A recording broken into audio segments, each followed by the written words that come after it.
What's going on, guys? I just figured I'd throw y'all in here instead of introducing everybody one at a time. We got Mike from Evil's Comics. We Hey, got Cliff, who is, I'm assuming, coming back from a very successful toy drive. Very successful.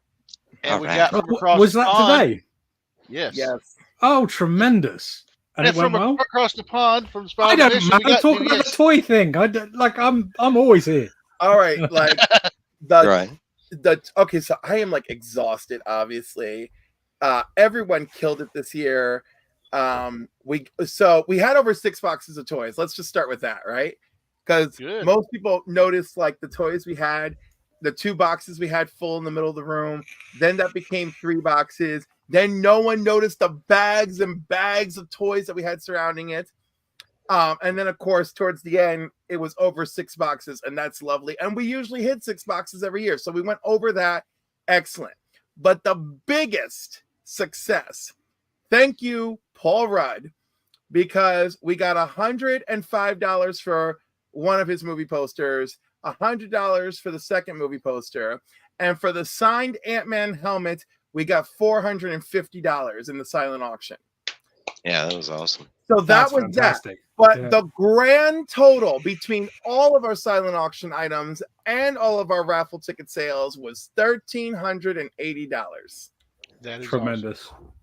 That is Good our work. highest. That's our highest ever.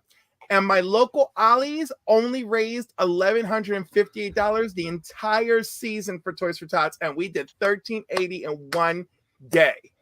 Awesome. I'm Yeah. so proud Yeah. Yeah. Well and done. exhausted, but so proud. My friends are amazing. They killed it. Everyone's amazing. By the way, this is the first year that we had stuff sent to the store, that people sent donations. So shout out to DJ Links and shout out to all of you who chose to remain anonymous. But thank you for all the stuff that you sent for the collection. It's amazing. And right away, the volunteer from Toys for Tots, the local oh my God, the local coordinator, he's like, oh, this will go into the general fund and blah, blah, blah, blah, blah, right? He explained to us how that works. And he's like, but this is great. We just got a bunch of bikes donated to us, but no helmets. So part of that $1,380 is going to go right gonna go to into helmets. getting helmets for those bikes. So that was very exciting to hear. And so my personal, and again, we had wonderful guests. I love everybody. Christian St. Pierre was there. He often comes to our store. He's wonderful. He's come like every year for the toy drive. And this year they brought the Sinnott family. So Joe Sinnott, may he rest in peace. His family is still out there. His son Mark does artwork. His daughter-in-law Belinda, Mark's wife, she's lovely. She's an artist and she makes all sorts of things. And Dorian, the grandson, is a writer and has several books out now. And so the three of them were there. Wonderful. When the council video goes up, you'll see the interviews we've had with Mark. But Mark was like delightful and like just they were all too happy to share their stories about Joe Sinnott as well as their own stories. But it was just really wonderful. And they were a delight to have, and they were just great. And Mark is even going to get a copy of the hardcover Pope John Paul II comic, because it's the only comic book my mother ever bought for herself was the Marvel comic of Pope John Paul II. He's like, I still have the hardcover in the house. I'm gonna get you one for your mom. So he's gonna drop it off at the store for us. So they were lovely, and I just can't say enough things. But that was like my special moment of the day outside of all the other wonderful stuff. That's adorable. Yeah. And also, well done, sir. And now talk about me. Well, Dr. Van Hook, BBTA fellow award winner. Hello. I'm kidding. I'm always here. It doesn't matter. I'm going to go to the chats, but the first thing I'm fixing to say is if you hear sirens and stuff in my background, apparently I forgot that the town's Christmas parade was going tonight, and I live on Main Street, so you're going to hear all that. I've got a full-on party going up above me, so you might hear that too. It's possible. So first off, I'm going to say that if anybody wants to hop on the panel, we can talk about tonight's topic, which is I keep saying most powerful weapons, but I'm going to amend it to say the most powerful artifacts / weapons in comics. Doesn't necessarily have to be a weapon. It could be an anti-life equation. Who knows? Just hit the link and we'll get you on there. But I want to say hello to KBDM. He was first. Hello, everyone. Hello. We got Freaky Louie. How you doing, Yes. brother? We got my brother, Timothy Williams in Lepanto. How you doing, brother? Durst checking in, saying, "Look at these absolute legends." Las Cruces from Helexico, New Mexico. I think I may have just created a new town, Helexico. Alexico, I like it. Copyright it. I want a quarter for everybody that says it. Anyway. Uh, man. And then we got Trev, the shipping guru. How you doing, brother? What's up, Trey? Hey. Trev will be doing his show with Mike tomorrow night at 9 p.m. Central, right? So, No, go check them out. And I'm trying to make sure I don't miss anybody in the chats. Some people usually sound off if you don't pay attention to the chats. We know who that is. There's a guy that rhymes with Ryan in the chat now. Huh? Like, yeah. there's 2 more people in the chat. Oh, there's more. There's Bleak as well. Bleeker's. Yeah. Oh, Hey. Reverend Bleeker's here. He's got his what is it? The Mhm. church with Bleeker on Sunday mornings. Yes. And then finally some relaxing time. So I'm going to enjoy it tonight and rock out in the chat. Nice. Brian LCS. What's up, Brian? Rhymes Got with Bobby Brian. Catalano. What's up, Bobby? Bobby. Calexico is a city in California. Yeah, but I said Helexico, not Calexico. Alexico. Alexico will appear in the next volume of Strange Academy. That's all you need to know. It's Hashtag hellacious. Helexico. Oh, or I was going to say as Trev would say, Helexico ticks. All right, that's my bad jokes. I'm sorry. I don't have nothing to show off this week. No mail calls, no new books. The Bills kicked my butt. I'm going to go next Wednesday, hopefully get my books, and I'm going to have some books that are cool. I'm going to have like multiple copies of Void Rivals because I went a little crazy on the second print variant covers and ordered all the Quintazon covers. Don't know Yum, why. yum. Yeah, I don't have much to show off this week. Oh, there you go. Son Oh, of a- see, DVH ain't got his yet, man. just- That ain't even right. Hey, DVH is across the pond. He knows how it goes. He knows how it goes. Yeah, but I'm expecting a dance video when he gets it. I think we all are. We got the dance video. You don't remember? It was Yeah, but excellent. we Hey, what's the follow up? We need to follow. The sequel is always better than the original. Well, that was not Clerks. always true, So, we know so are it. we gonna get Ugh. Mallrats next? Are we gonna get chocolate pretzels? You know, and that's funny. DVH, when Brian was playing your video, when I seen y'all walking, that's the first thing I thought of was Clerks. Hell yeah. You're on mute. You're muted. Oh, I'm always on the mute. Yeah, that's exactly what it is. Yeah, I was thinking like maybe a mix of like Clerks and Napoleon Dynamite with the dancing, you know? DVH. Yeah, no, the dancing. Okay, so it is Clerks in so much as that dance scene in Clerks is the inspiration. Yeah. But Napoleon Dynamite dance is what I was thinking about when I was cutting my moves. So, yeah, Breaking it down. yeah. Oh. As long as we don't get the animal show like at the end of Clerks 2. Yeah, nobody needs to That's see a that. very different. That's a very different thing. I mean, to Yeah. be fair, I mean, Mrs. Von Hoop married a Mal for goodness sake. Like, so True. I also feel like she knew what she was getting into. yeah, I mean, Yeah. try and convince her that now. Oh. Are you kidding? What's your award, Arise? What's she How gonna you doing, say? Norn Rad? How you doing, Mr. Norn Rad? So I have some new arrivals if you're going to do that sort of thing. All right. I will say coming soon, I will have an unboxing video for Big Time Collectibles. My 2-month-old order's finally coming in. And then for Is those it of your you Mika who... order? Huh? Is it your Mika order? It's Or my something else? Transformers #1 order. Oh my god, that's too long. Well, it's a long story that part of it's my fault. because I had pre-ordered a book ahead of time that came out on November 8th, and then after that somehow it got pulled and misplaced. But shout out to them. Once I told them what was going on, they got it done and got it shipped. So, I love and that. then if you watched Only Slabs, I won some books today from Only Slabs. You did, yeah, that's awesome. So let's. Oh, excuse me. Thank you, Norrin Rad. I'm rocking the Spiral Dimension tonight. So we're those books from Rob's giveaways are nuts. Like he gave it. You got a Claremont signature. That's insane. Yeah, hey, when he showed that book, that Kitty Pryde book, I was sitting there going, "Well, hell, I already got that." And then he said, "Autographed by Chris Claremont." And I went, "Holy sh!" Thank you. Yeah. So, I mean, I'm cannibalizing my own content here, but it's fun, so we'll do it anyway. Like I got this from, you remember the Izzyverse NYC Black Friday sale? I got this little. I thought it would be good to get a Dracula by an actual Dracula, and look at that. That's amazing. Like original art from it's fantastic. Our guy, actual Dracula. It's amazing. Nosferatu. Yeah, Nosferatu.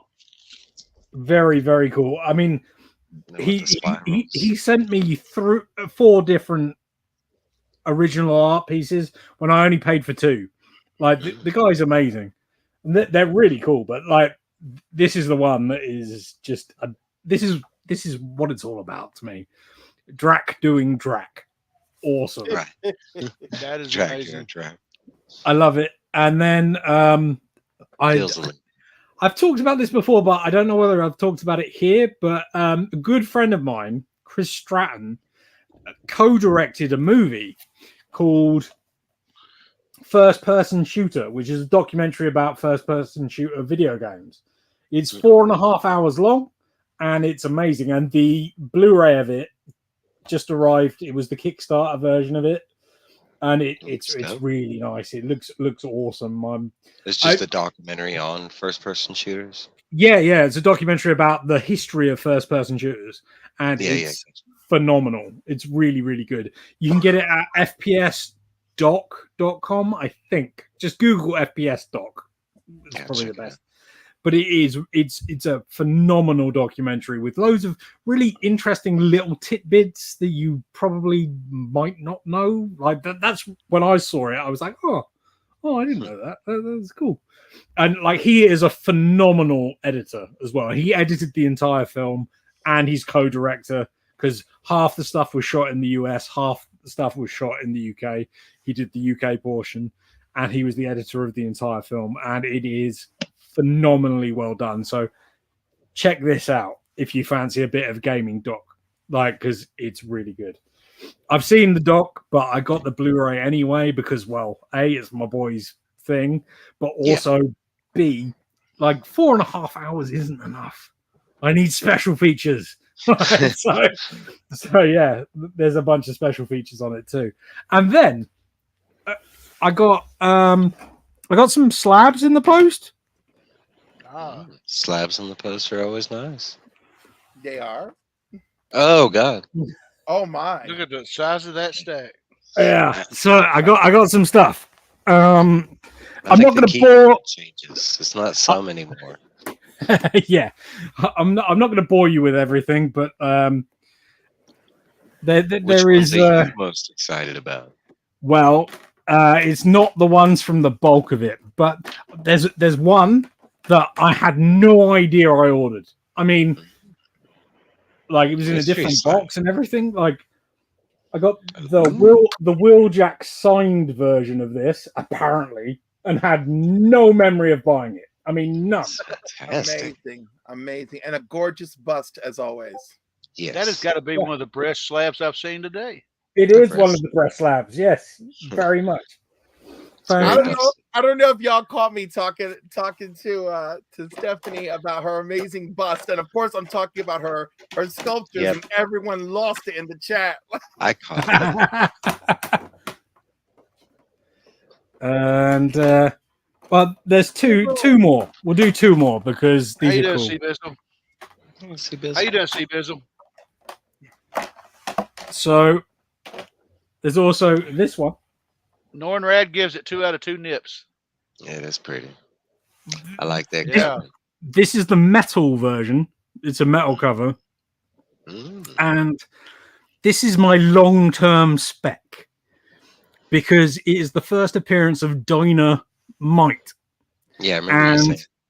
And I've always felt like a company called Dynamite might have a plan for a character called Dynamite. So I bought the most expensive version of the book, and it didn't hurt that it is a phenomenal cover. So Which one was that? That was Vampirella and the. Yeah, it's Vampirella versus the Superpowers one. Yeah. It's actually a good read. I read the first issue. I read this issue, I should say, and I thought, I don't need to read the rest. That's actually like the second part of it, because I think the first part was like Vampirella versus Red Sonja or something like that. Yeah, I could see that. Yeah, but I don't think it's related to Vampirella versus the Superpowers. Yeah, it leads into that. Like it does, really? Yeah, because Red Sonja was cool. That's the book that I was really happy to get today. Like, that's pretty. This is my Ray first. Bradbury. Yeah, it's my first pre-code horror, and it's a 1.5 because it's falling apart, but it presents really well. I mean, it looks amazing in person. I was gonna say, isn't that the secret now? If you've got like a 3, a 2, a 1, as long as it presents beautifully, that's all we care. I don't care at all. Like, and this is for the PC. Like, this isn't going anywhere because I always wanted to get some pre-code horror, and I love this one because I don't know whether you can tell, but like the guy's face is absolutely maniacal, and there's something very comedic about it to me, but also very sinister, which is a key because I am also comedic and sinister. So there you go. And there's a bunch of other stuff here, but it's cool. You are sinister because those unopened boxes of comics are absolutely monstrous. I'm trying my best. I opened some today, and I only opened like 4 of them.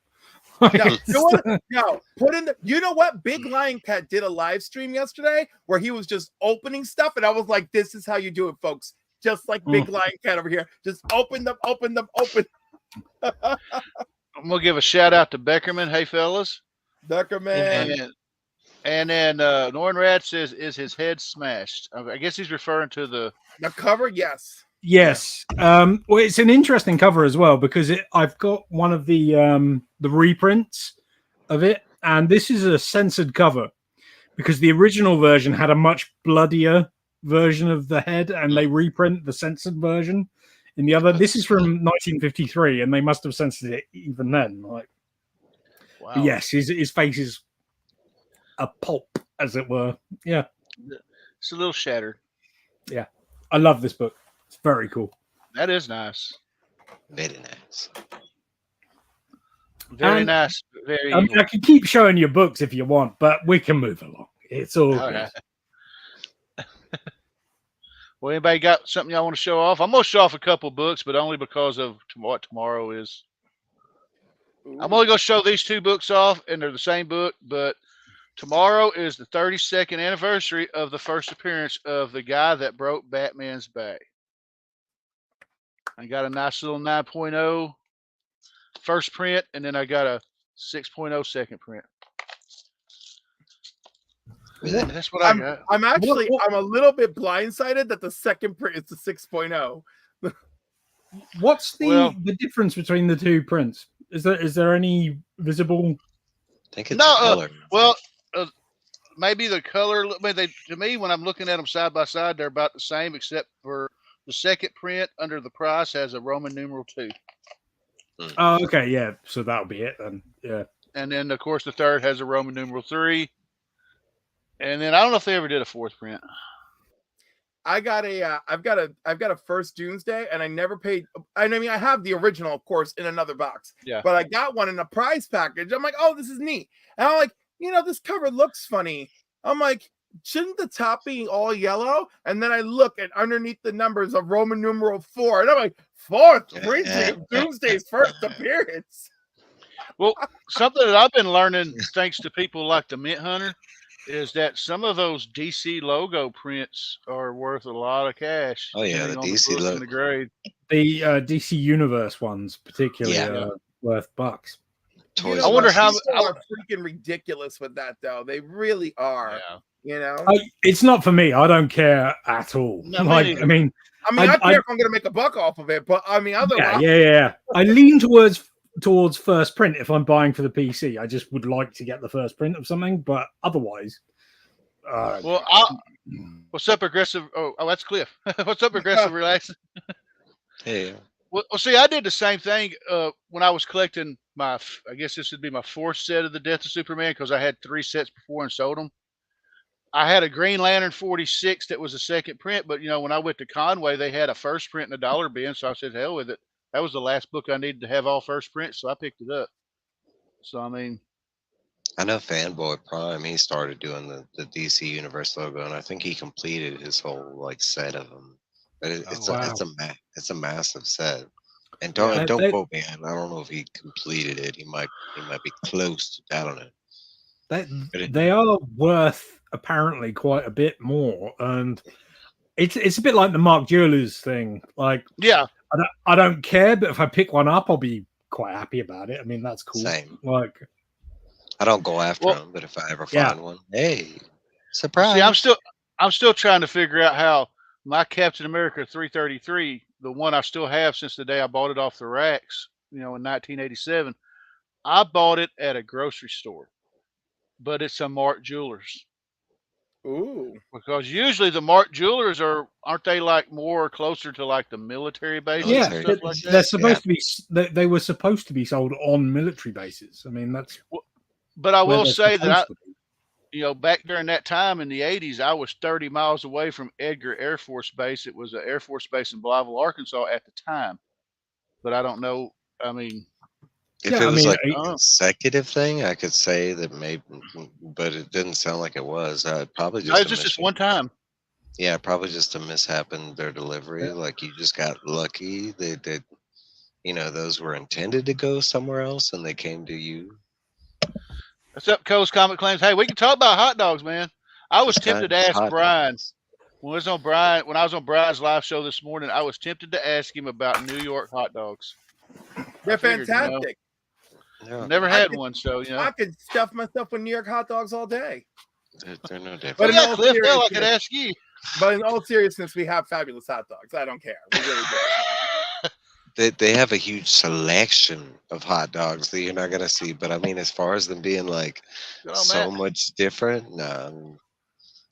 Well, I don't. Well, we have like I think there's a lot of presentation. Like I know the Chicago dog is just loaded with stuff. And I know like Brazil, I think, has a hot dog that's just loaded with stuff. So like we don't do that. Like, ours is like very like New York standards, like mustard and sauerkraut, and or chili and cheese or the chili. I feel like that's where we really stand out, having the chili dog and the chili cheese dog and stuff like that. And that we New Yorkers seem to consider hot dog chili the chili without beans, and chili being the chili with beans. And then I meet Texans who are like, my chili has no beans, and like that's a whole thing. We can have either or in Texas. Well, I was going to point out something. I love a foot long free. Love it. I was going to point something out, and this is going to betray my age a little bit. I'm also trying to. If you were in the hot dog eating contest, how many do you think you could down? As many as you could feed me, Matt. As many as you could feed I me. would probably choke to death. I would. I'm trained. I'll swallow a little bit of canola oil before we get started. Cliff is prepared for this. I'm very prepared, Matthew. Come swim up by me. Oh. Now, this will betray my age a little bit, but talking about New York hot dogs. Who remembers the movie called The Jerky Boys? Are you kidding? Of course. Oh wait, again, it was late 90s. That part where they talk about the hot dogs and they're like, what do you do with all the bodies? And they're like, well, you ever heard of such and such hot dogs? I'm like, well, who the hell has it? And they're like, oh crap. I guess they're implying they got rid of all their competition through the hot dogs. Yep, you've been eating people all along. Soylent Green. Hell. My God, we used to have all the Jerky Boys tapes when I was young. My brother and I. It was crazy. Yeah, we had a bunch of them. Jerky Boys. There was who the hell was that? He was based out in Tulsa. It was a radio show. Roy D. Mercer. He was real big. He always did his how big a boy are you, and he's gonna come in there with a bass boat full of whoop ass and all kinds of shit. But the Jerky Boys was my favorite. The only reference I have for the Jerky Boys is from the Insane Clown Posse album, The Amazing Jekyll Brothers, which they're on like 3 times. Yeah. Like otherwise, I don't know what they did. Like, I mean, I know they're like a radio sort of. They were like radio pranks. Type. Yeah, that's all. Well, no, they were because they were adult phone pranks, right? And they released tapes of these pranks, Yeah. And for a hot moment in time, it was all the rage. I don't know how many of those tapes I had. It's basically like Crank Yankers minus the puppets, minus the getting to see the skits, because back in the day it was cassettes, so you just listened to it. The closest thing I can say to Jerky Boys was Adam Sandler. If you ever listened to his like actual CD albums, his humor albums, they were a lot like the Jerky Boys. I don't know. Matt's asking making the eternal comment. Yeah, I hate that hot dogs come in packages of 8, but buns in packages of 10. Is Beckerman backstage? Mm-hmm. Is Beckerman backstage? He is. Yeah. Yo, he is. What's up, Beckerman? Sorry about that. What's up? Did we accidentally say New Warriors 3 times? No, I don't think so. Accumulative letters formed the New Warriors, and he appeared. So, did you, Cliff? Did you get your stuff from 4C that you bought at that whatnot? The first one, yes. Why? Well, they only had one sale. Well, I think they came up more than once. Huh. But why do you say they only had the one sale? The one that Mark invited me to, I definitely got it. Okay, yeah. Now there's this other guy, I can't remember the name off the top of my head, but I trusted them and they sent me stuff and it was all good. And last night I'm watching them and Epic Nation comes in and he's like, yo, what's up, Epic Nation? He's like, we paired up for blah, blah, blah. I'm like, no, I trusted you. Why did you pair up with him for anything? No, that wasn't 4C. No, it wasn't 4C, but it was another. I was just wondering. My stuff took a while to get here, but it got here the other day, and those were some deals. No, they were good deals, and like some of these guys, like I get it, they take a hot minute, This is really funny. I bought some stuff from Spider-Man booth, I think they're called. The stuff I won the second night is here already. The stuff I won the first night, I am still waiting on. My stuff got stuck in the mail with 4C. He mailed right away. It's just my stuff got held. Okay, so the Christmas chaos is affecting the mailing. Yeah. Okay. But I got some gifts from him too that he had been meaning to send me. I finally got my gift from Bill Morrison for my birthday, where he Simpsonized me. Oh, that's amazing! Awesome. That is cool. It's so cool. Dude, I was looking at this yesterday, just thinking how crazy it is to me, because I remember Bill's cover on Wizard magazine. I got that as a kid in high, junior high, and I read his comic books when I was a kid, and it's now that dude's my friend. How weird is life? Listen, I don't know if you heard me earlier, but I was talking with Mark Sinnott, Joe Sinnott's son, all afternoon, and we were having an amazing time sharing stories about his dad. Yeah, I bought some art from his dad. I did a few deals with him before he passed. That's who I got my not New Warriors. It's Thor 412, first full appearance of the New Warriors. I bought a page from Joe. Oh, wow. And then I bought a Thor page from him too. and I actually gave that as an A-OK to Remy because it's got Wrecking Crew on it. Yeah. But Joe signed the back of them in 1991. Oh, wow. So, and by the way, Joe signed a ton of stuff before he passed. One of the things we had today in our silent auction was a True Believers reprint of Galactus's first appearance signed by Joe. Oh yeah, I have all. I bought those from him too. He had them in his booth for. I want to say I paid like $5 a piece for them, $10 maybe. Yeah. But I've got multiples of the first Doctor Doom. I need to send one of those to Free Energy. I keep forgetting. But yeah, I bought a lot of stuff from Joe over the years. I mean, he co-created New Warriors.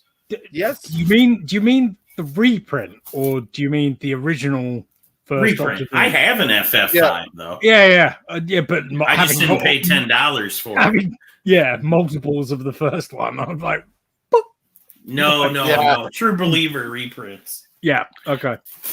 I was gonna say I have a Marvel Milestone reprint, but no, just the reprints. But yeah, that sale for 4C was awesome this week on 4C, because I don't know if you know, Cliff, but I do co-hosting on their YouTube. On 4C's YouTube. Yeah. Okay. I didn't know that. My first experience was just Mark bursting into the chat and be like, "Yo, they got a sale. You got to move." And I'm like, "Okay, I'll check it out." Dude, what you guys missed was Ken sold an Iron Man #1 for $145. Oh, he's a madman. Madman. CGC 3.0. That's okay. That's quite impressive. Yeah, damn. That's a $400 book for $140. But I mean, I did all right. I got Dazzler #1 for $17. I got Thor 293 for $4, Thor 152 for $10, and Captain America 200 for $10. Cool. Yeah, you did great. I was like, this is amazing. And I'm like, here. I'm cleaning up my room with my trash bag here. Steals. I got this. So if you can see this remark right here, that's this is signed by Russ Braun, the interior artist of this issue. Dear Becky, the boys, Dear Becky number. That is a phenomenal remark. I mean, the remark right there in 9.2. This is graded and everything. You ready? You ready for the price? Ready to hate me? Yeah. $10. Oh my god! Yeah, you're right. I do hate you. We went from being okay to damn. Jim Shooter in a 9.8.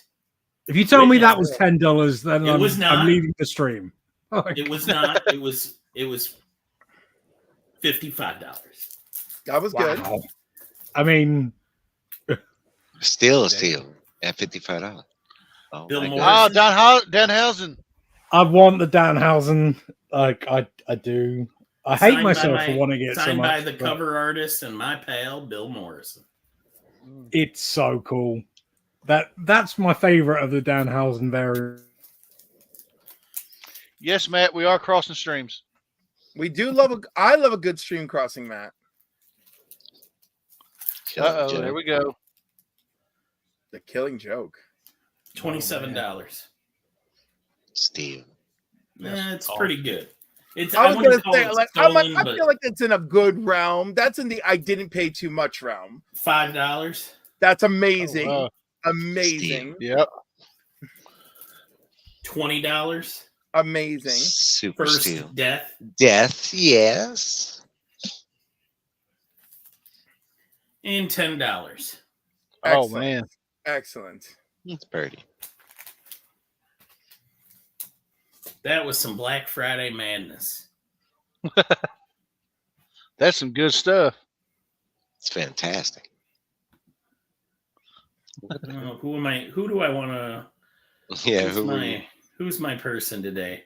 Should we go Angry Mark or Steve? I like Angry Mark. Oh, that's Mark about to fight Godzilla. Yeah, or what about because he's Team Kong. Here's my other favorite Mark. I like Money Mark. Money Mark. Hold on. I haven't seen Money Mark. There you go. Yeah, Money Mark is pretty good. He's like, "Where's my bricks? Bring me my bricks." I want my $2. You said you would pay me on Tuesday. You gotta do a Mark voice. I can't do a Mark voice. Nah. What do you mean you shaved that dog? Right. I like how DVH went like full into it. He was like, "I'm going for it." That duck wasn't for Thanksgiving. Oh, Mark's duck. I love that duck. I'm pretty sure all of us are going to kill our ducks after Brian's duck race. I Trev's didn't even going. know He's there like, was a duck race. Show me the How money. long is Brian's duck race? It was 5 minutes 27 long, wasn't it? years. Yeah. Oh, it's already happened. Yeah, Right, it did. now I've put my shirt on. Do we know who won it? We know. Oh, I love that. Yeah, that's my Hogan Warrior shirt. Just You for know you, that I love that shirt. That makes me go like, let's go. It's funny because both of these guys were trash humans, but God, do I love this era of wrestling. Terrible people, 6. but amazing wrestlers. Like let's not. And again, like it makes me appreciate it because I was so into it, but when I go back and watch it, it's like this is like crossbodies and leg drops. Like, No, but and I lost my mind over it. Yeah, but so did everybody, and that's what matters. Like, if you watch that Mania 6 match, oh man, what matters about it is the crowd reaction. It's easily the Warriors' best match. Like, oh yeah, I'll go to my grave. He was on that never one. more relevant than that. No, exactly, and it's pitch perfectly done, and the crowd is so into it, and that's what matters. Like the crowd reaction is everything in wrestling to me. And it could be anything at all. And as long as the crowd reacts, I'll be like, this is genius. I don't care. Now we are talking about the comic book writer, Ultimate Warrior, right? That's how I prefer to remember him. Oh my Lord. I'm pretty sure Jim Hellwig was the comic book writer. Like, no, it was signed Warrior. And technically, yeah, you're absolutely right. And by that, I mean, Warrior is trash. He's a terrible, terrible person. But, hey, he is the Brute Squad. He is the Brute Squad. I was watching that movie when I saw you guys were live. I would love to have seen Andre live. That would have been amazing. I would have loved to have met him. Yeah. Oh, yeah, of course. Yeah, that would have been fascinating. I probably wouldn't have volunteered to pick up the bar tab, but still. Nope. Oh, God, never with him. Never with him. What'd they say the record was for him and beers? It's like 100 and something.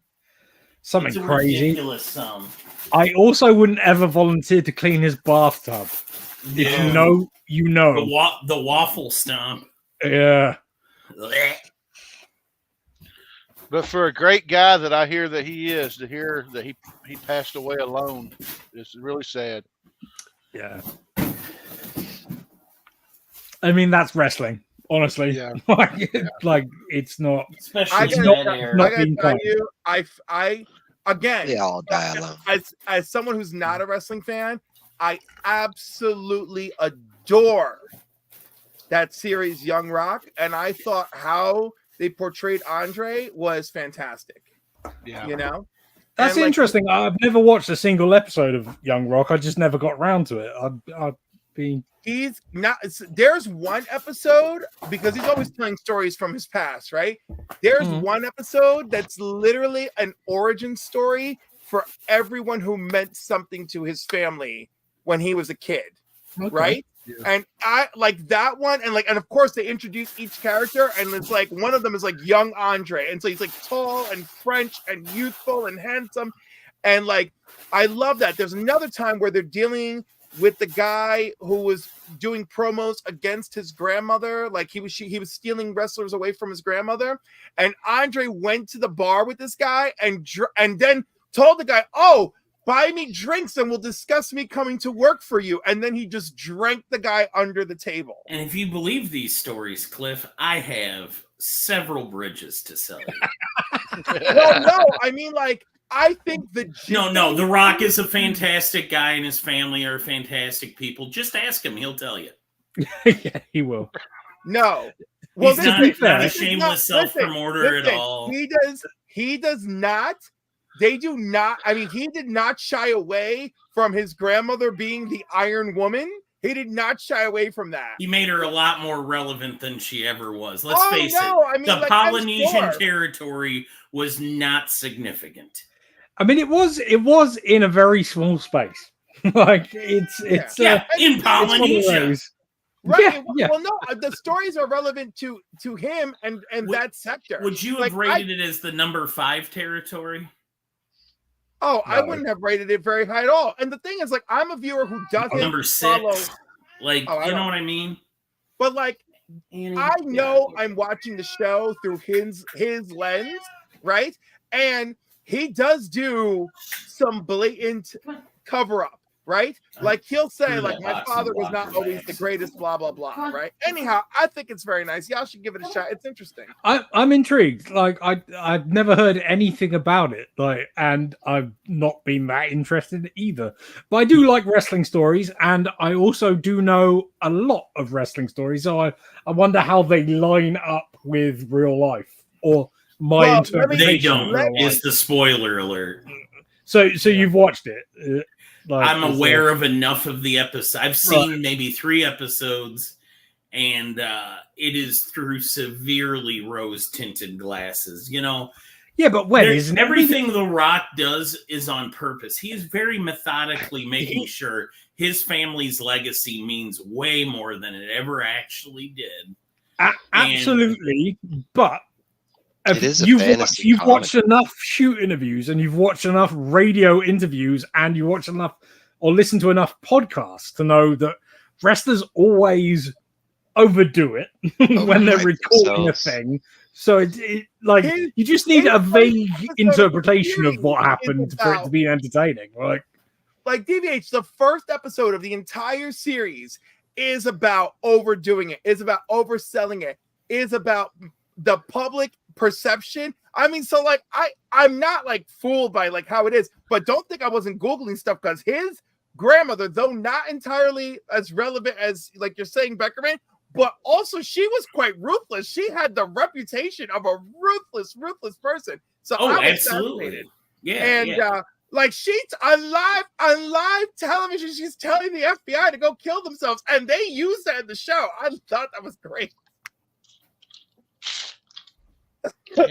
Oh my god, I'm intrigued. I'm not sure I'll actually watch it, but I am intrigued. Oh, DVH, there is entertainment value, regardless of how true it is. Entertainment value for sure. Yeah. Who plays Macho Man? Because like, if the Macho Man is good, then I might just watch it because there is somebody playing Macho Man. I don't know. I don't expect you to know who's playing Macho Man. I'm being facetious. His name is Kevin Mackley. What I really mean is, does he do Macho Man well? In which case, he very, very well. Very well. So does it show him locking his wife in a closet? I mean, I like that's how I would do it. Yeah, no, he is. I would go right to the closeting. Right to the closet, Jesus. No, but like, like the camera pans up on a closet and a woman just sitting on a chair inside of a room with janitorial supplies by herself, staring at a wall. Did he do that to his wife? To Miss Elizabeth, he absolutely did that. He was so insanely jealous. Yeah. If he had to go do promos, he would lock his wife in closets so that the boys couldn't talk to her while he wasn't around. Oh my God. Well, there's one scene where they can't find him, and it's because he's been boffing her all weekend long in his hotel room. So like, I mean, that's as far as they got into it. I'm pretty sure the only reason they couldn't find them was because why did you go? Why did we lose your voice? Why? Oh yeah, He's muted. Oh, my bad. I keep tapping the. I'm trying to be helpful because of the party upstairs, so I'm turning off the sound. We don't hear it. It's all right. Are you entertaining right now while talking? No, I'm not. Somebody else up there. Oh, got it. Neighbor. Yeah. So let's talk about tonight's topic. What do y'all think are some of the most powerful weapons / artifacts in comics? The Green Lantern ring. Hulk Hogan's knee pad. Hulk Hogan's knee pad. The ultimate nullifier. Do we even know what that does? There's one. Yeah, it makes a Galactus run like a little bitch. Yeah. Right? Like we never actually saw the ultimate nullifier like do something. Oh yeah, we have. Yeah, we did. I think Quasar used it. Did he use it in Infinity War? Everybody's gone back in time and like briefly stolen a beam from it too. I think Reed's gone that well like 3 times. Oh, there he's muted. I did it again.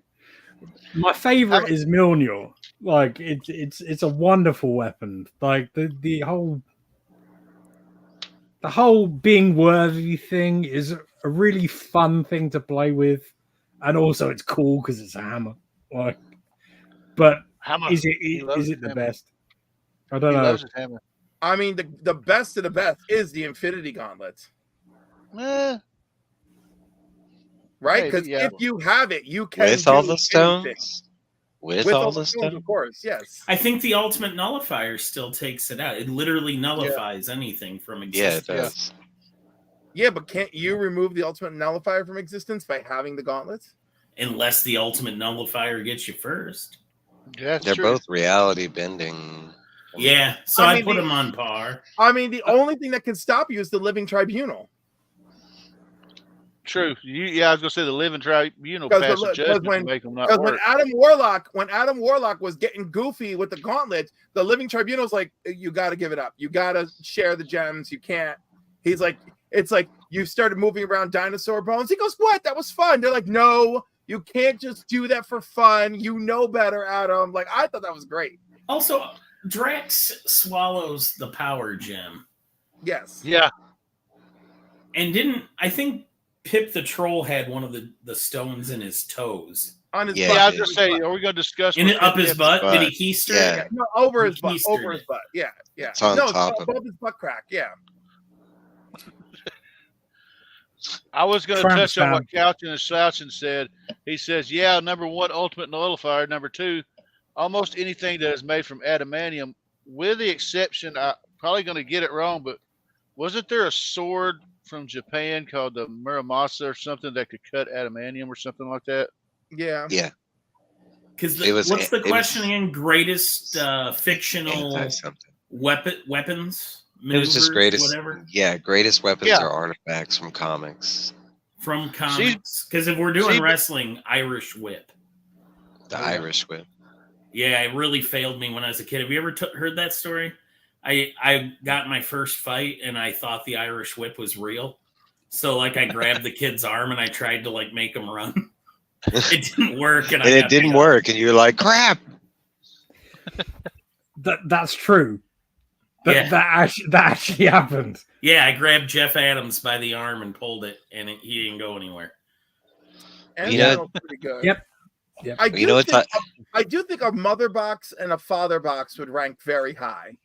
Thank you for that. Okay, so I wanted to bring up that I thought this was ironic because as soon as Tony reached out to me and said this was going to be the topic, I started thinking about it. But when I started thinking about it, I couldn't think of a lot of DC characters. But then I started noticing something else, that a ton of Marvel characters focus on a weapon.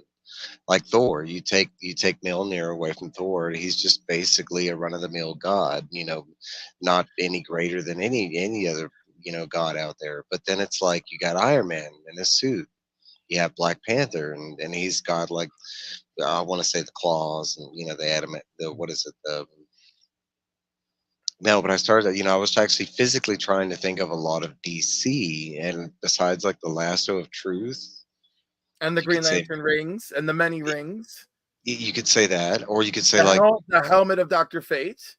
Yeah. You could say like Batman's utility belt, but I don't know. I mean, to be fair, Dr. Fate's helmet is a good shout. That is very powerful. Yes, yeah, it is. absolutely. And no, Anakin, we're not going to talk about the Youngling Slayer 3000.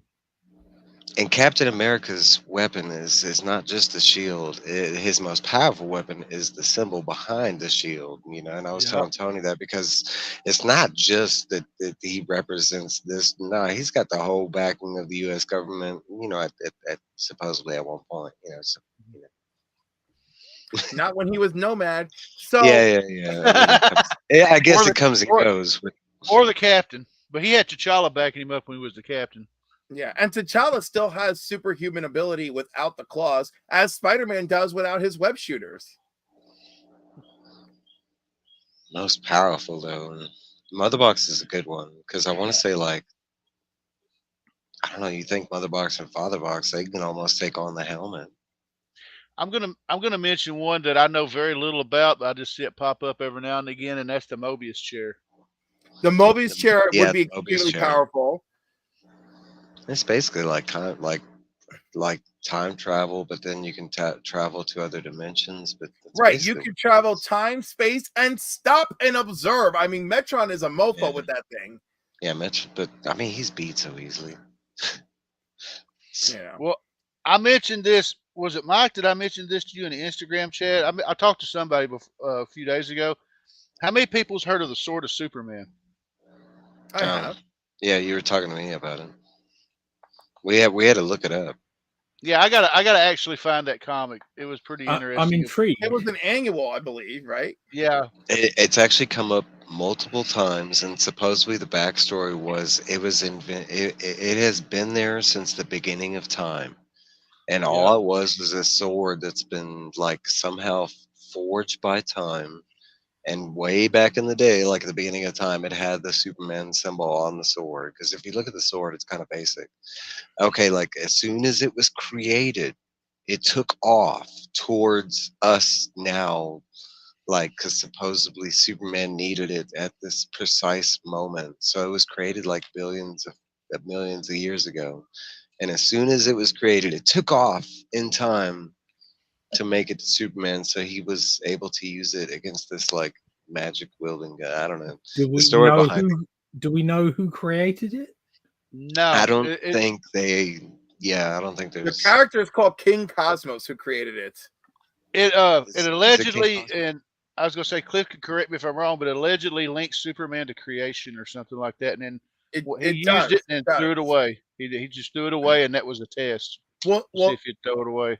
Well, right, because it was a symbol of incorruptibility, right? So Superman used it when he needed it, and then he's like, I can't have this, and then everything vanished except for the hilt.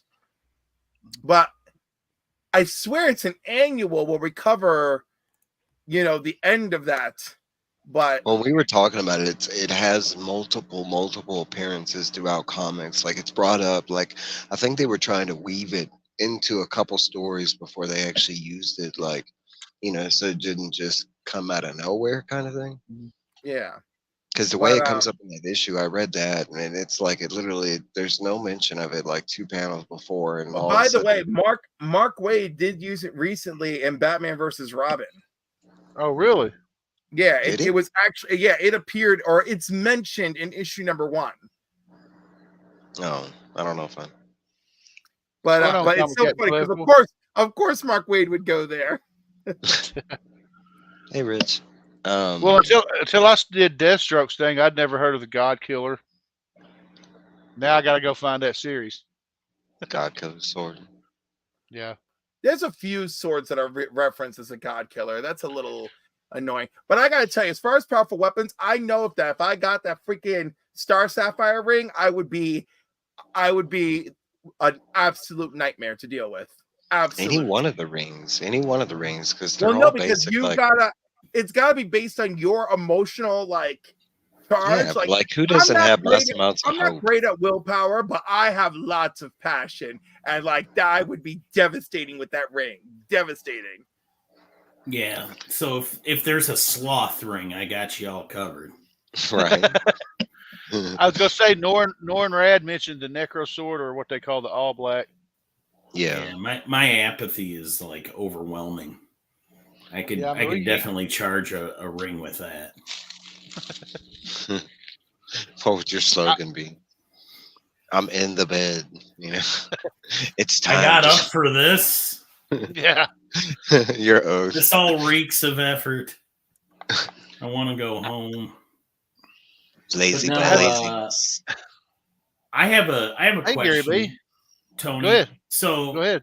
Since Okay. the topic is overpowered weapons, like the ultimate weapons, Well, they don't even have to be. They don't even have to power. be overpowered. I mean, we can talk about Cap Shield. well, we've Wolverine talked about a Skull. lot of stuff though that would hit that OP level.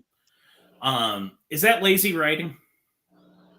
Well, I was using that I mean, it earlier. depends. I mentioned Yeah. that a lot of these are MacGuffins, and I mean that's the way they're intended to be used. I mean, and when they're used right, they're good MacGuffins. You know, I mean they're especially when you have a writer or something like that can't figure something exactly out. It's kind of cool to throw a sword in there, and we did bring up the.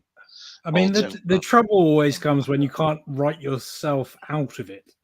Right, and that seems to happen. Like, my problem with MacGuffins is that one dude started it, and then another writer comes in. And it's like, oh, well, I got to keep on going with that, and it's just they build onto it so much they can't get themselves out of it. Well, think about it. At one point, the Mcron crystal was the most powerful object in the universe. So, I mean, Oh, I love the Macron crystal because when you're creative, it makes a great story. Like the fact that whole Legion quest and the Macron crystal were tying together, and he goes and he accidentally kills Xavier in the other universe, and then our present X-Men, everything just gets turned to crystal, and then it's like, and here's the Age of Apocalypse. Well, one that always pops up for me is I mean, it can be used as a weapon. It's definitely an artifact, but Superman's what is it? The Phantom Zone projector. Like you talk about something that's not only like powerful, but I mean, if used in the wrong way, like he could just get rid of like universes technically. Like if he took it to the right place. Well, that terrible Brian Azzarello story vanished half the planet into the Phantom Zone, and captured the ire of a parallel universe General Zod. oh wow. But again, it was not a great story. It was gorgeous Jim Lee artwork, terrible Azzarello writing.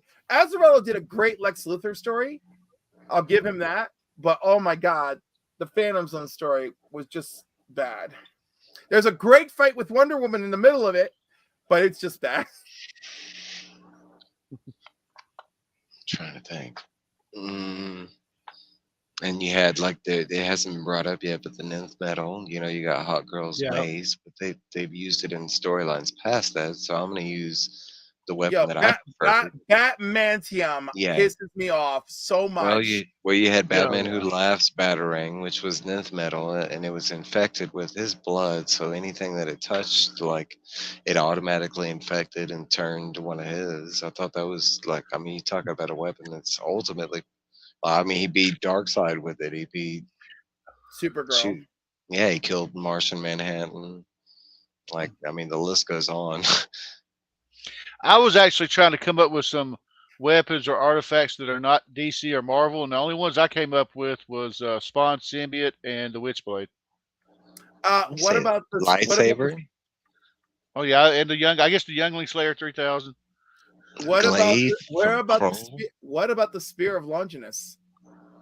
What?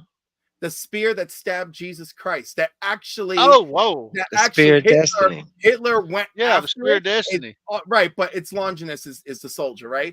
And so but anyhow, it has also appeared in comic books. Alex Ross' first DC cover is Spectre, some issue versus Superman, and it's Superman trying to spear away from him.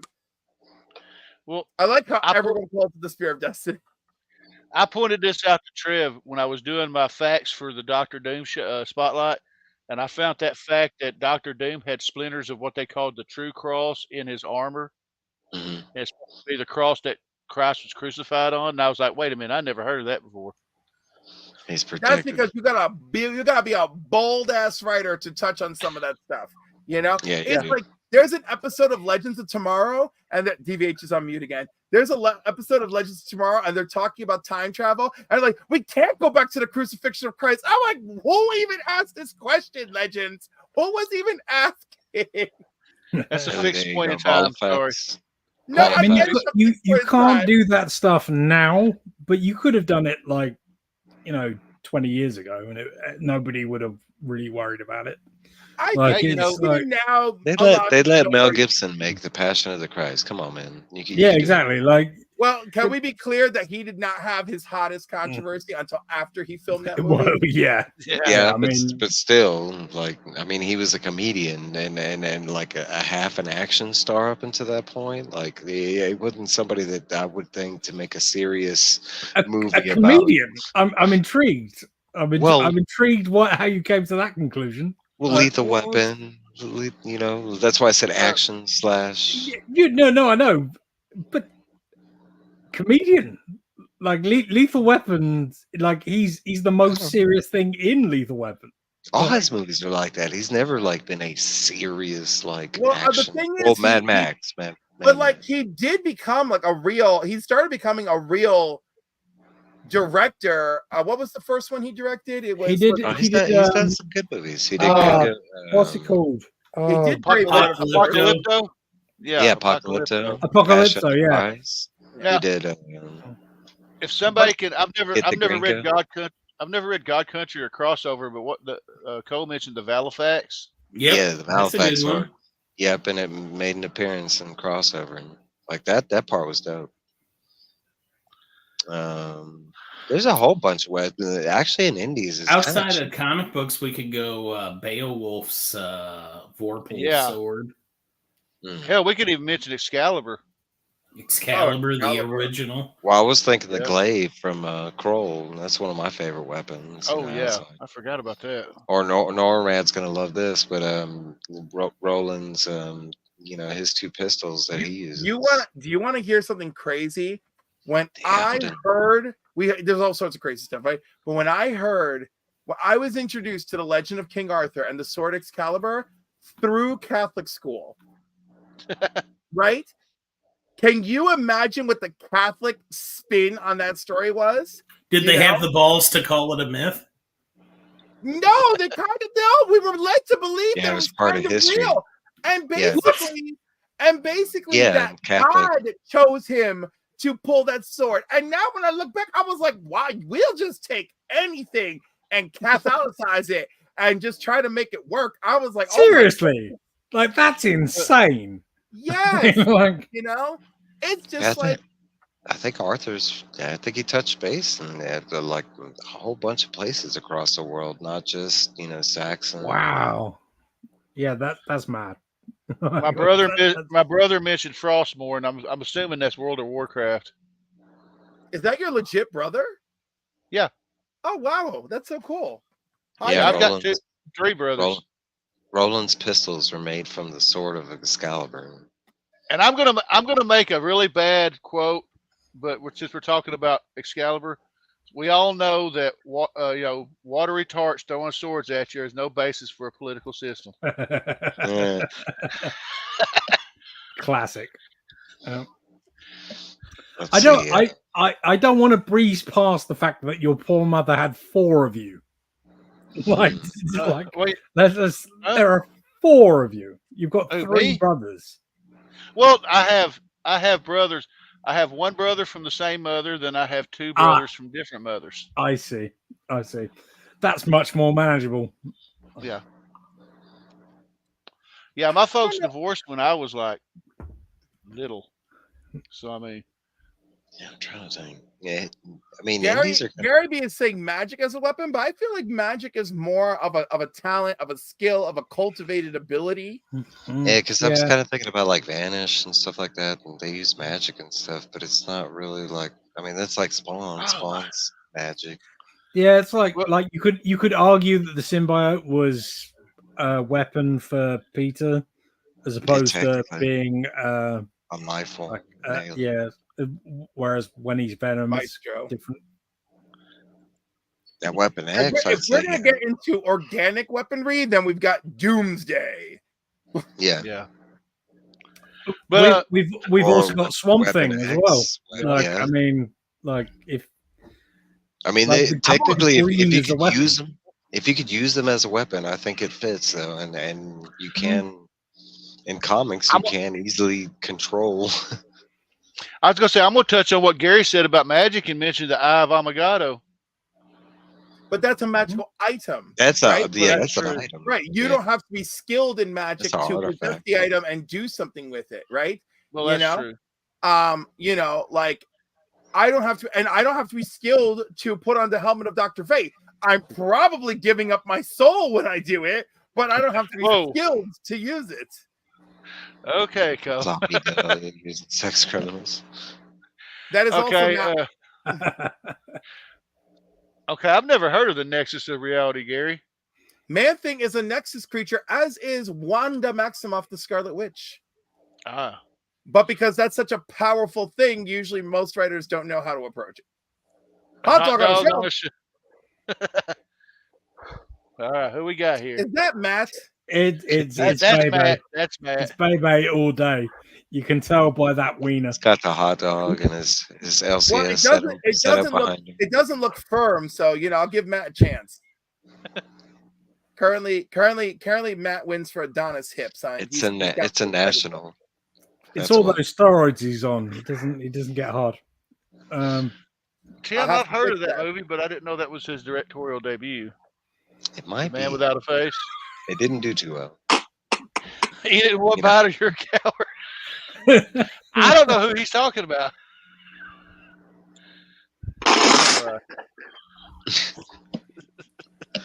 And we got Aaron in the chat. What about the Silver Surfer's surfboard?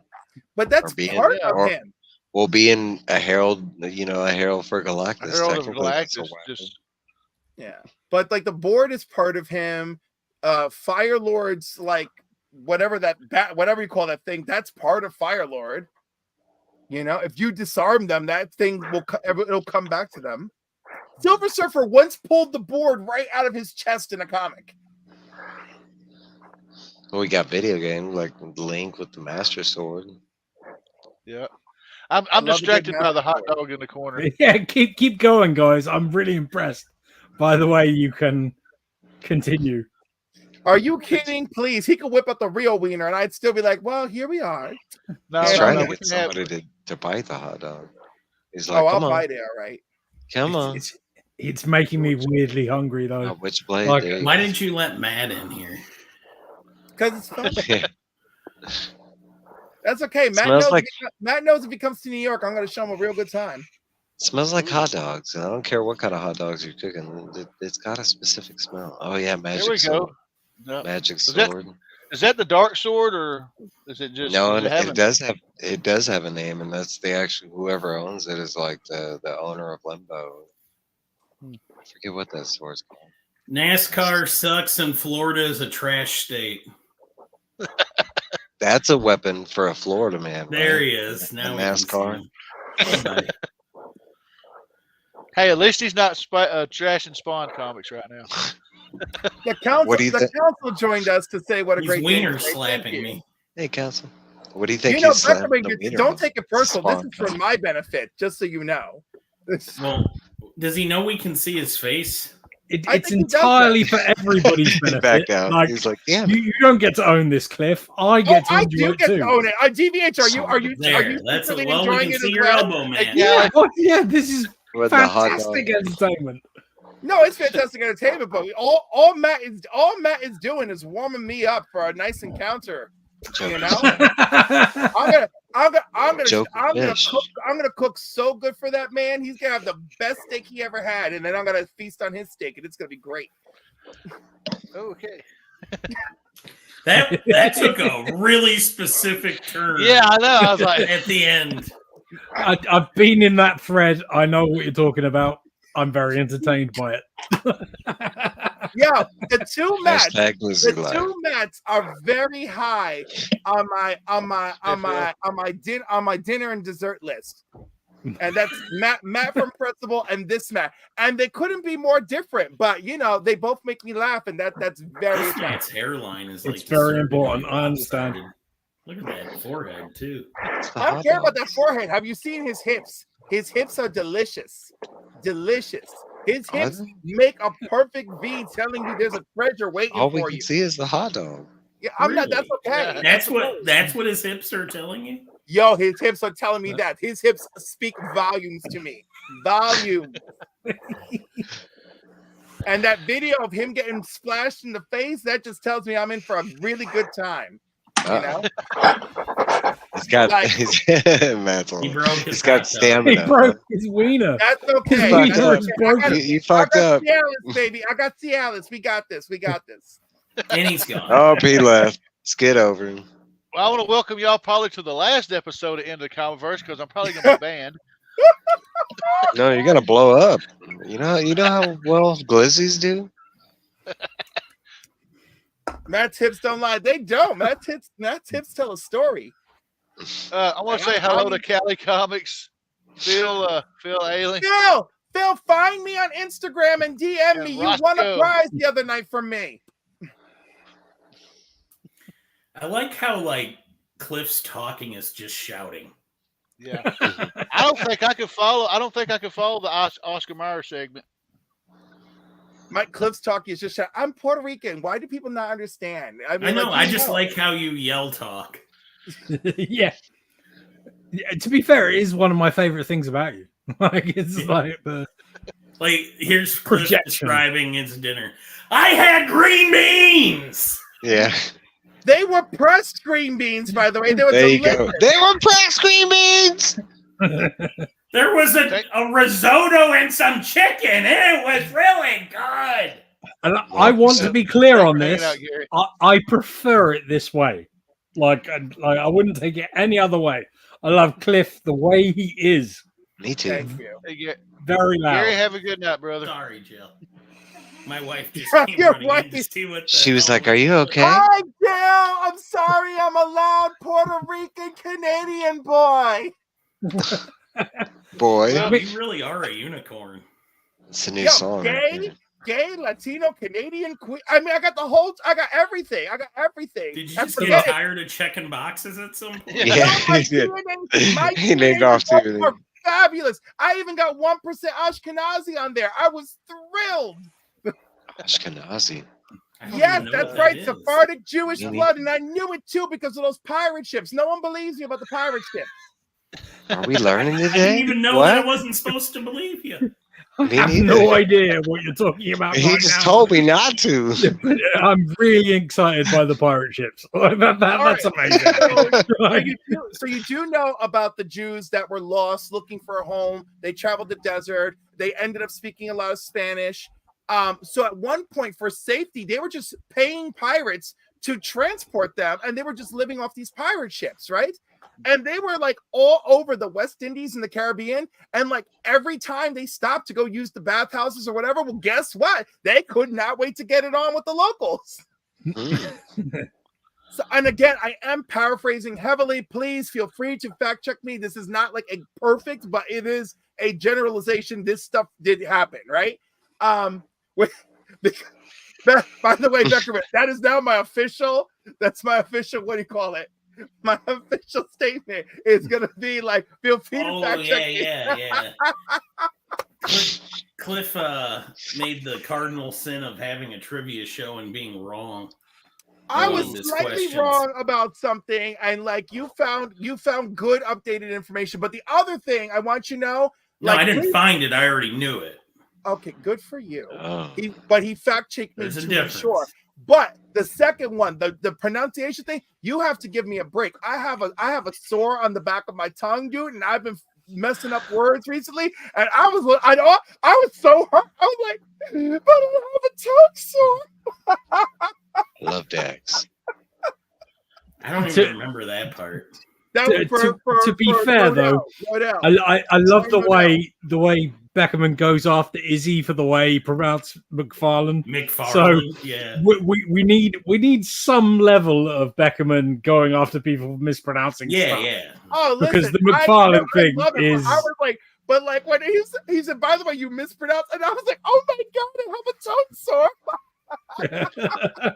Well, nobody lets it down as much as Izzy saying McFarlane. McFarlane. Yo, McFarlane, that's the first time. Do you know how many New Yorkers just say McFarlane? Who's he talking about? Like there's a D there and there is not. Yeah, it's I just want to say hi to Taylor real quick. Hey, Taylor. Oh, Marlboro Matt's here too. Y'all, hey man. Callie asked, should pineapple on hot dogs? Sure, why not? Why? I mean, no, I don't fine. even like hot dogs. I'll try it. And Cole mentioned, what about the Wheels Whip Lance from Saga? Yeah. And then my brother Jeremy said the Masamune from Chrono Trigger. Yeah, well, the Masamune in every RPG video game is fabulous. Yeah, it's always top. Yeah. You know, like, did you see Sephiroth? That was amazing. Oh yeah, Cole, we are multi-streaming. I think Cliff is streaming as well. Is it? I guess somebody is. I need that 1.3% view that I get. I need that. The Gunblade and Final Fantasy VIII. Squall's Gunblade. Oh man, yeah. I don't know. I like unique weapons. You know, it doesn't necessarily have to have a cool story, but I do like unique looking weapons. Yeah, I always loved Sephiroth's blade. I wanted one so bad. Well, since we're gonna go into video game territory, hell, let's talk about the Vampire Killer. I mean, Castlevania. Mm-hmm. It's just a whip, though. Yeah, but if I'm not mistaken, y'all can correct me if I'm wrong, but I believe only a Belmont can wield the whip's powers or something like that. They have magic attached to it. That's why.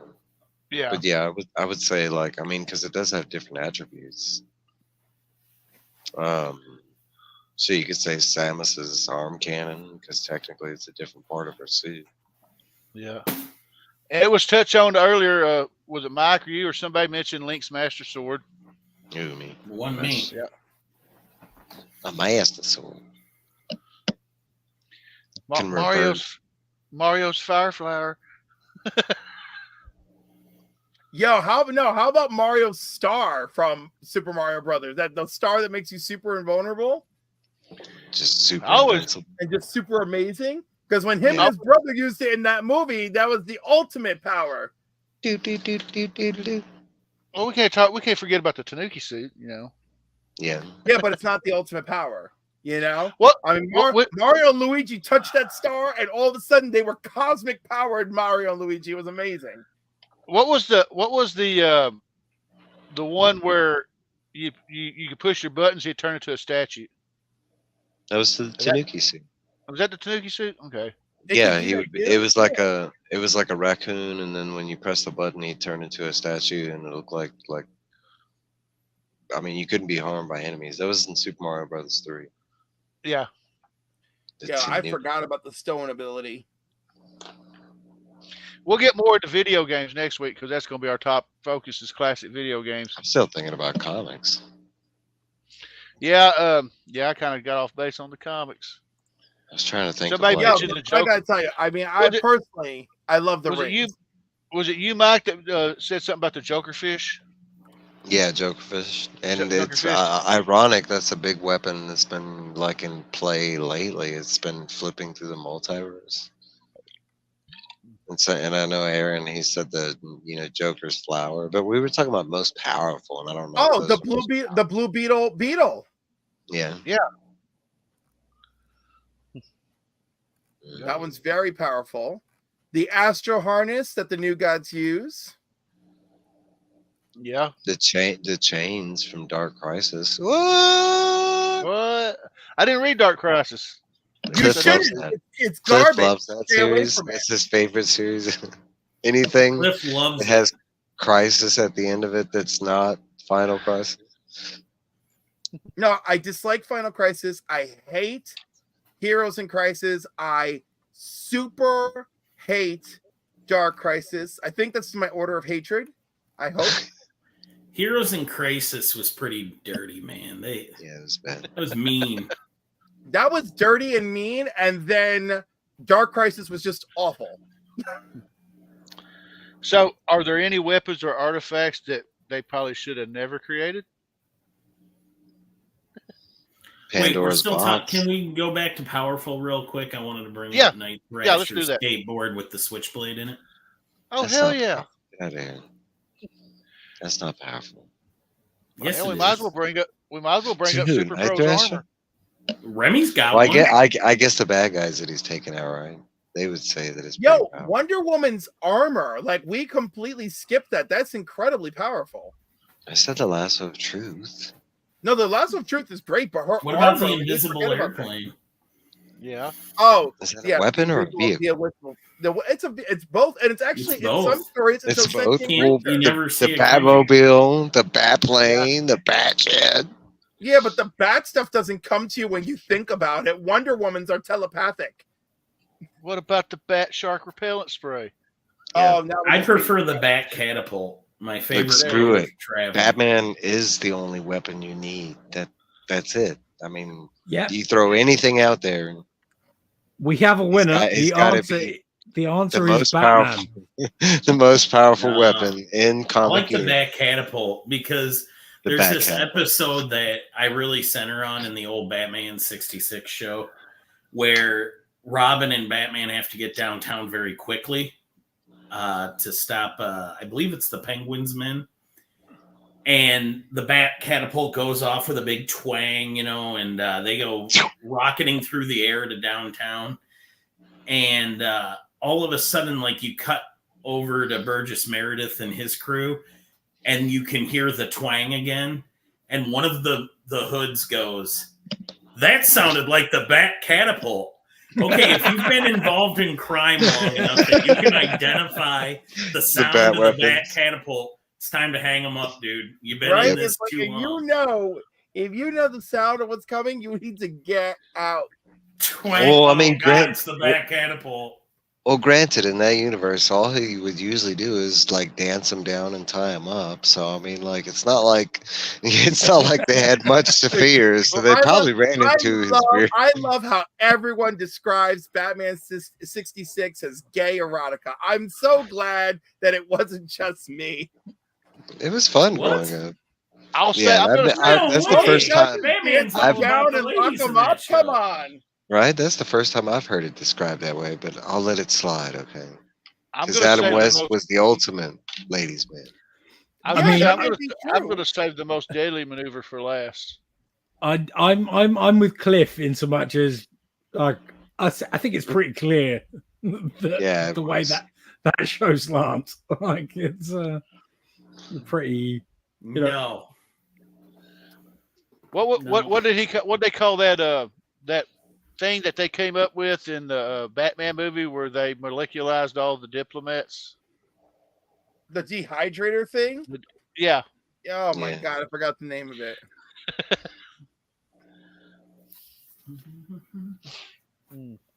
Who else had a weapon? Somebody said, wasn't it you, Tyler? I mean, the actual answer is Superman, isn't it? Like Yeah. Superman is the best weapon because he He always is comes easy in to the control. end and saves the day because he's Superman. Like I consider that more of a tool. Yeah. I was about to say, he is easily controlled. I mean, who hasn't taken over Superman? I mean, you got the Toy Man, like, riding his butt. Now I don't know the official name of the weapon itself, but it's been featured here in the last few issues of Superman, and that was the chains that was wrapping around. I can't even think of the guy that they fought. And chain. Because Superman had Unchained. Superman had a hard go about that. Well, that's all new, isn't it? Yeah, Brandon. That's that's brand new. That's the Philip Kennedy Johnson. Philip. I love me some Phil Kennedy Johnson. He is just killing it on all fronts. Who for are you me. talking to? Love that man. Me Love too. him. He put me in a DC comic book, Cliff. Did he really? Matt, Yeah, he Yeah, named a I'm gonna- character after me. The last Matt, I'm guy. going to say you probably ate that hot dog. Beckerman, I am unaware. Yeah, so PKJ's Black Label series, The Last God, issues 4, 8, and 9 contain Becker, the Guildmaster of the House of Elrich. And didn't he have a weapon in those issues? Yeah, he was a zombie. But when you meet him in issue 4, he's a zombie. And kind of a cowardly, betraying. I don't even know if I remember him in that issue, though. Honestly, and then in issues 8 and 9, well, he's the villain at the end. He turns into the flower. Yeah, but I don't remember him. I do remember that part, but I don't remember. So issues 8 and 9, you get the back matter. You see how Becker made his bones back in the day. Cool. Yeah, the Journal of Becker. Yeah. Norrin threw up 3 more. He said Vulture's wings, Archangel's wing, Metal wings, and Cyclops' visor. Oh, it's like every Marvel character. Cyclops' visor is not a weapon; it's a protection. Yeah. Well, Mr. Sinister would beg to differ. How did he use it as a weapon? Oh, look, this is hard as Ruby. Let's slash somebody with it. Yeah, but do it at somebody. Yeah. Gotcha. Well, I see your point. I'll give it to Mark. I'll give it to Archangel's wings. That's for sure. Oh man. But I mean, you have to have that.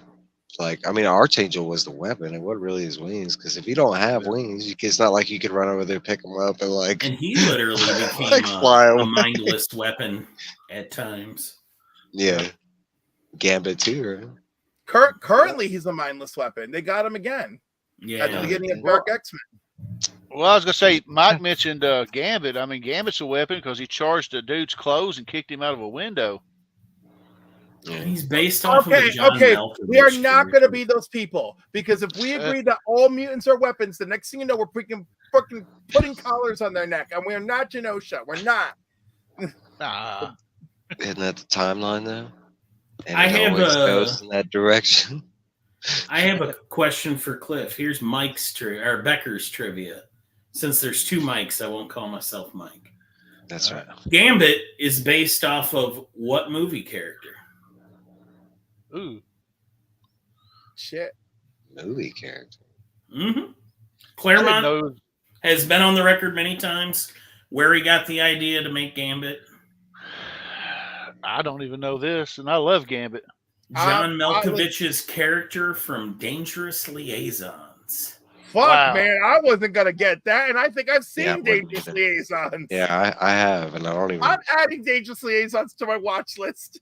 Yeah, I need to go watch this. Yeah, that's where Claremont, because we always know Claremont loves to draw from books, movies he's watching, whatever he's watching at the time. That's gonna be what his comics are about. Hence why Wolverine went to Japan and fell in love with a woman named Mariko, literally the name of the character from Shogun, which was on TV when he was writing all of that. Did he have all that set up for Gambit? Like he knew he was going to be Cajun and the whole like. Yes. So when he created Gambit, he based the attitude off of Malkovich's character. It's interesting. I mean, it happens quite a bit, right, in comics. I mean. Well, Tim, that could also go with Tony Stark's bank account as well. Well, currently, that boy been broke for like the last 4 years, and he hadn't done anything to get any of his money back. So who's that, Batman or? Broke. He's just not. Well, he's not broke, but he's not. He's not a billionaire no more. You can't say he's a billionaire. He's still a millionaire. Okay. He's still a millionaire. It's not like he's got to go get a job. Yeah, exactly. But he don't have a mansion no more. He don't have them. He don't have the mansion. He don't have the billionaire bank account, but he still has a millionaire. He don't have the butler no more. No. Sadly. Bastards. The one. I didn't know if we was talking about Bruce being broke or Tony Stark being broke, because they're both broke. That's what's so funny. Yeah, they're both broke. But I was gonna say in the new Captain America run, he did give Steve Rogers the money to buy his apartment building. So I mean.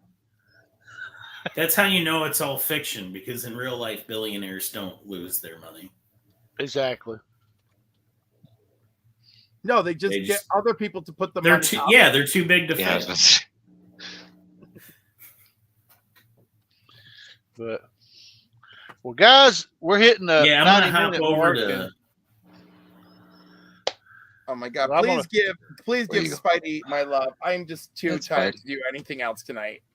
Well, I'm gonna go around the horn. I'll start with Mike, and y'all just whore yourself out and tell us what's going on. What you got coming up? Same thing. Reviews and me and Trev. Sunday nights at. I always forget the different time zones, but for me, it's 8:00. 8:00 Mountain Time, real time for me. No, I don't. That's all I got, really. I can't think of any. All right, Beckerman, what you got going on, man? Nothing. If you want to see me, Comic Vikings channel. There you go. Leave me alone. All right. Otherwise, leave you. What? You don't want to come and do trivia in January? No.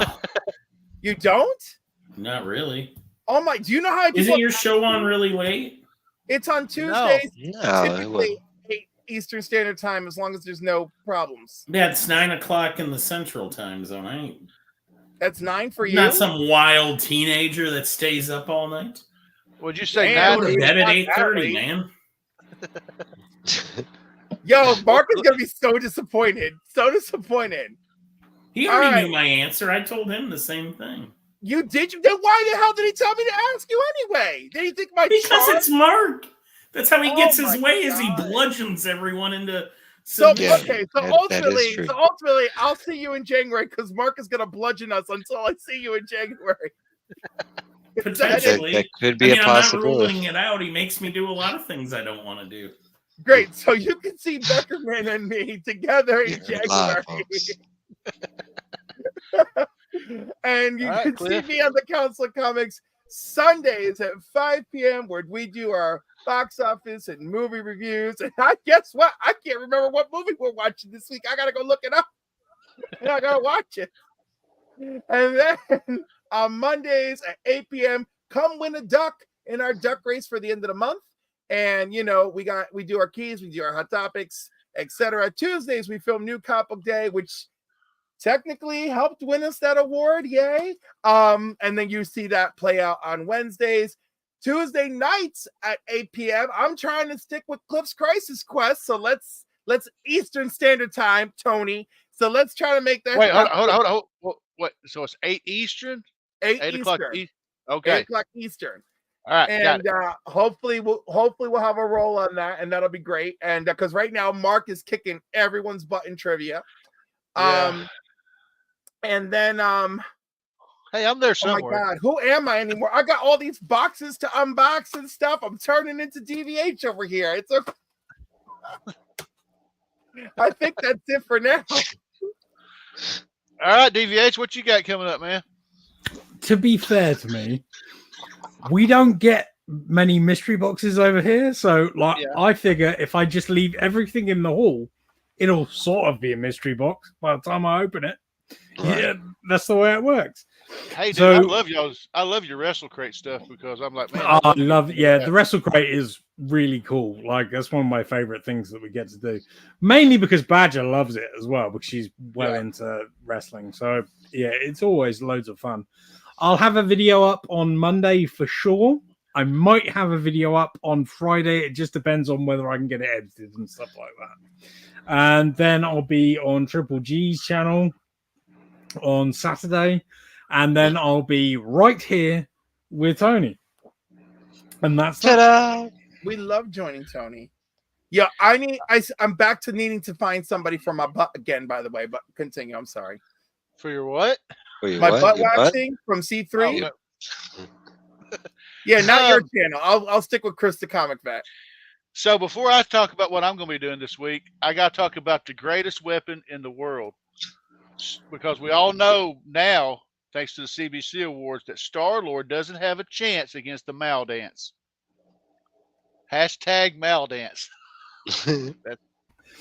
Well, that's very kind, but that is the greatest. I think a lot of people would have a good chance against the Maldance. I don't know. That was something extraordinary. That's for sure. Yeah, dude, I think that video should be nominated for an award. Yeah, there we go, Cliff. Hashtag Maldance. Okay, so Monday I'm dropping a unboxing video. I've got 2 on deck, so it's either going to be a Amazon unboxing where I unboxed some graphic novels, and then I've got a little 3-part series where I bought some comic packs from Five Below and Walmart. And it's like a versus thing, but I didn't do values. I just showed off some books. Half of those are going to the giveaway box. You're so lucky. Tuesday, I'm going. Well, I mean, I don't have an Ollie's around, so I mean, right. But I have Ollie's, and only Ollie's has the comic book packs. My Walmarts and my Five Belows do not. Well, believe it or not, these Walmart packs I got are like, man, they're like a year old because, or a couple years old because one of them was the one that had Hell Arisen 3 in it. So I mean, but and then Tuesday I'm going to try to make it on time for Cliff's trivia. Wednesday, let's see, what's Wednesday? I don't know if I have anything for Wednesday, but Thursday I'll be dropping my next Tony's Comic Spotlight that I'm working on. I'm doing 2 stories. It was requested by our buddy TM Nerdy. He wanted me to do something on Animal Man, so it's going to be Strange Adventures 180 and 190. And if anybody ever wants me to do a requested story spotlight, you can reach me on IG. Let me know. I've got a little thing now in the thumbnail. I will put your logo with it on the thumbnail. I did that for TM. And then join us back here next Saturday for Into the Comiverse, because we're going to be talking about our favorite classic video game systems and games. Atari, Nintendo, Sega, all that good stuff. So that'd be pretty cool. And we'll talk about some trivia facts, our favorites, our least favorites. You know, I got a feeling that one could go for a little bit. But that's me. And I want to thank everybody for hanging out in the panel. I want to thank Dr. Von Hoot, Mike, Cliff, and Beckerman for hanging out. I want to thank all you fine people for hanging out in the chat and everybody watching on the replay. Really appreciate all the support that I've gotten. And until next time, I will see you later.